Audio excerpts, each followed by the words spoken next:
Welcome to Yield Nerd, an educational show about how you can acquire and manage yield. All right, Yield Nerds, I am back here because today marks 100 days before there is possibly going to be a yield event in early June 2023. And so I am personally thinking through how I would change my fixed income investing strategy. So I thought I would share that with you in what I call free lunch for real in February 2023. So what does that really mean? I want to talk about short term and we'll define what short term is and how to think through getting small bites of short term income in February 2023. My usual disclaimers: this is not wealth management advice. This is education. It's helping you think and you do the work. I do not endorse any system, any company, any stock, any bonds, and I also do not have merchandise to sell. All right. Well, let's talk about short-term income ideas. And when I say short-term, I mean less than 100-day term. Number one, we're going to talk about what does this free lunch thing mean and give some ideas on where you can find a no fee, no tip, free lunch. I swear.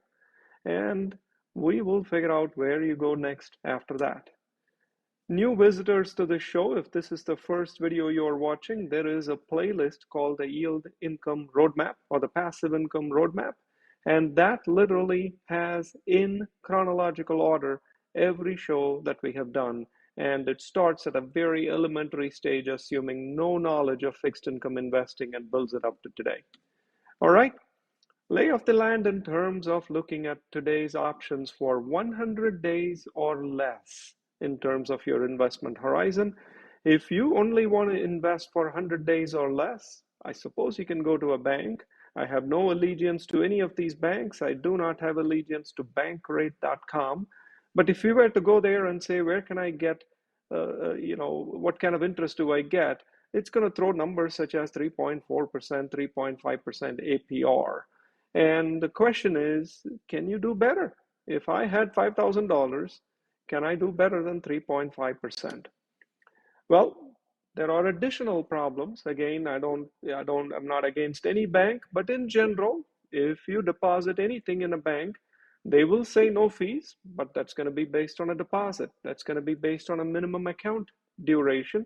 So banks, by definition, are going to have fees. That is one of their chief sources of income. They may also say you need to have an account for more than X number of days before you will accrue interest.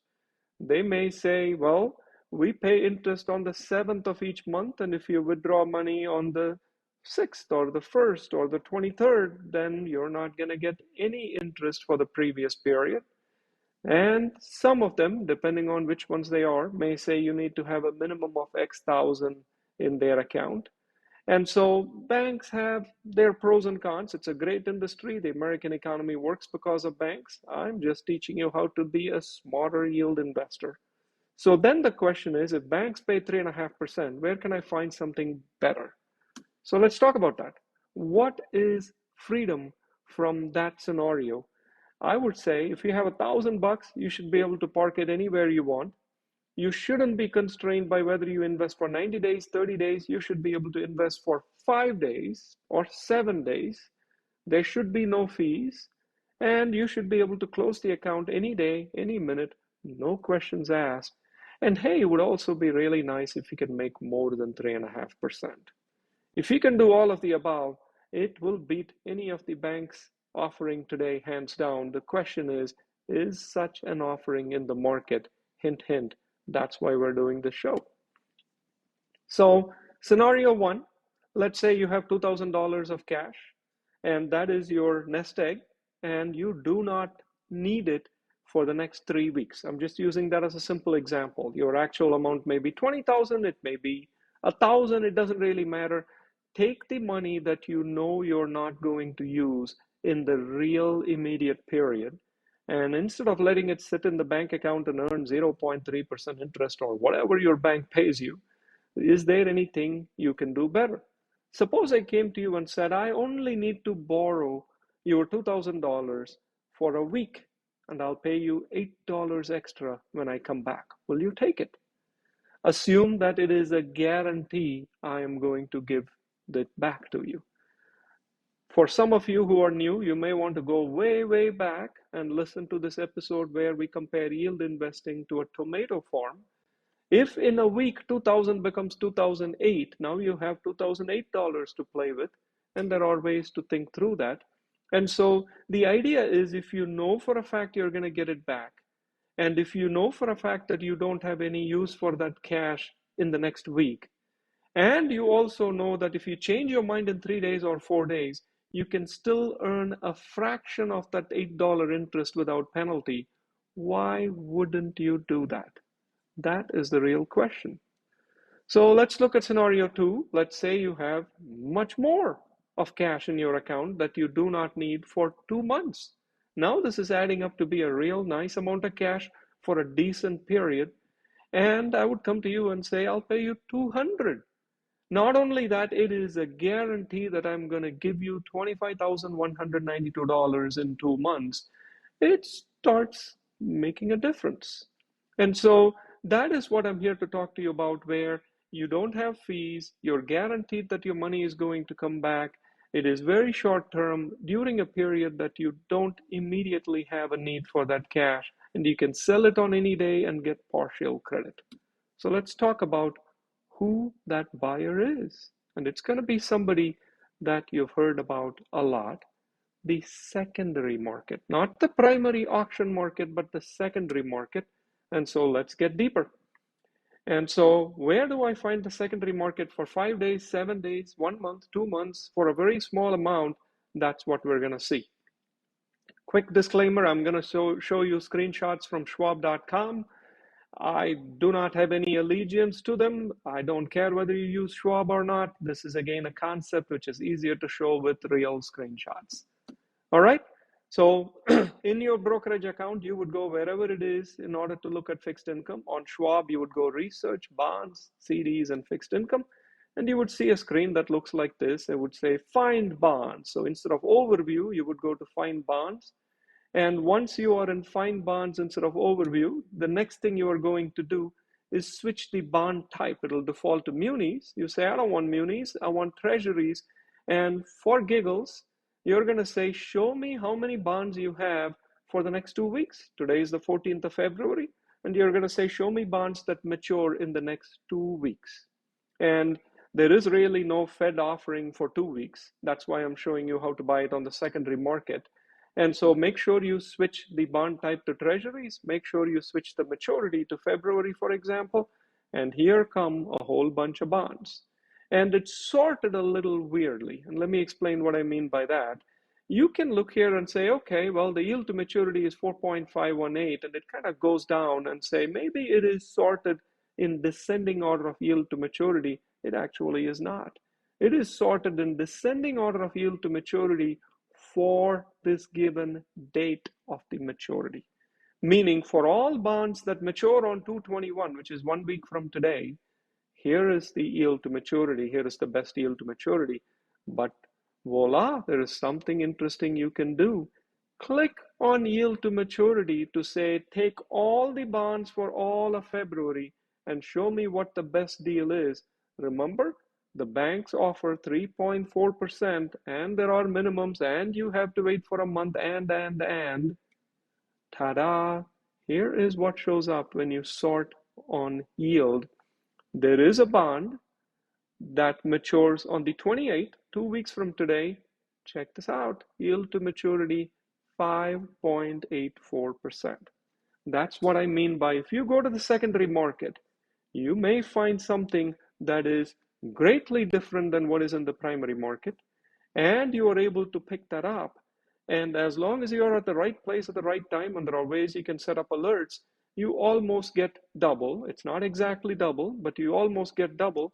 Remember, this is also state tax free. That's another thing. So the bank account interest is neither state nor federal tax free. This is 5.84 with state tax. And if you're in Illinois, add a 6% state tax to it, that is more like 6% plus for you. And so let's say you say, well, 6% plus, in gross Before state tax, I'm going to go ahead and click buy. If you did some digging, you would actually see, of course, there is no 2-week treasury bond. This is actually a bond that was issued 7 years ago. This is a note. It's a 7-year note.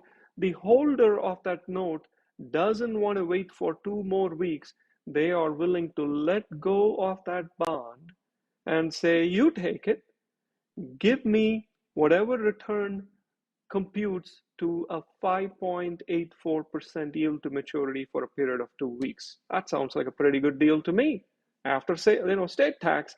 So just to review, when you're ready to buy that, here's how it works. The US Treasury is still rated AAA. The United States is not going to go bankrupt in the next 2 weeks, let's be real. Next, you can see that there is no markup from the brokerage. All popular brokerages, Schwab, Fidelity, you name it, they do not mark up treasuries. That is something they state. So you're not paying any additional fees. You're getting it at the exact value.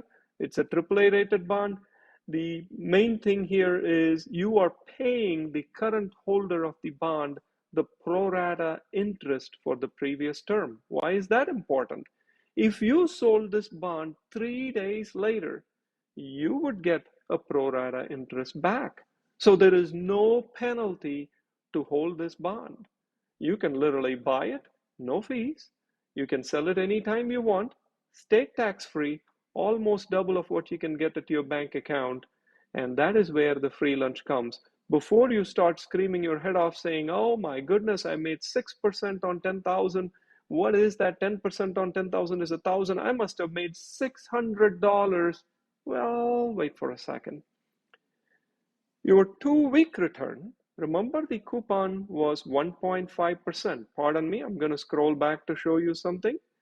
The bond had a coupon of 1.5% paid semi-annually, so it's really 0.75% every 6 months. For that hypothetical $10,000, 0.75% is $75, but the previous person is owed $69, so you actually paid them their $69 when you bought the bond, so your net uptake is really $6 on the coupon. Instead of paying $10,000, you paid $9,984. See this? You paid $9,984 to buy $10,000 worth of bonds. You paid the previous holder $69 because they accrued that interest, and therefore you totally are out $10,053. However, you are going to get $10,075 plus the interest payment, and that is how you compute the yield to maturity here. To walk you through it, in 2 weeks, you will make $6 on the coupon, $16 on the discount for a total of $22. So don't celebrate a $600 victory. You really made $22. And if it was a 1-month period, it would be 44. If it was a year, it would be 500 something. If instead you are willing to wait for 2 months, you would have made 88 or 200 and so on and so forth. The bottom line is, if you have 2,000 to spare or 10,000 to spare, instead of letting it rot in your bank account and make a pittance, you could double the return and not lose anything and go to the treasury market. Here is the reason why I keep talking about 3 months and 100 days and so on. For those of you who have not seen the Yield Nightmare episode, please consider watching it.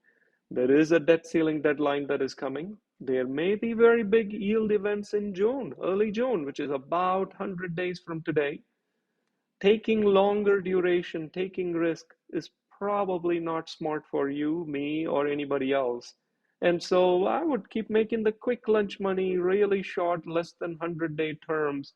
Act wisely, do not rush, and using our favorite analogy, be very short on durations, less than 3 months. Wait for the yield storm to pass. Do not increase duration past that. If you have any questions, email me and I'll be happy to respond. Thank you and have a nice day. Thank you for listening to Yield Nerd, a do-it-yourself show for yield accumulation and management.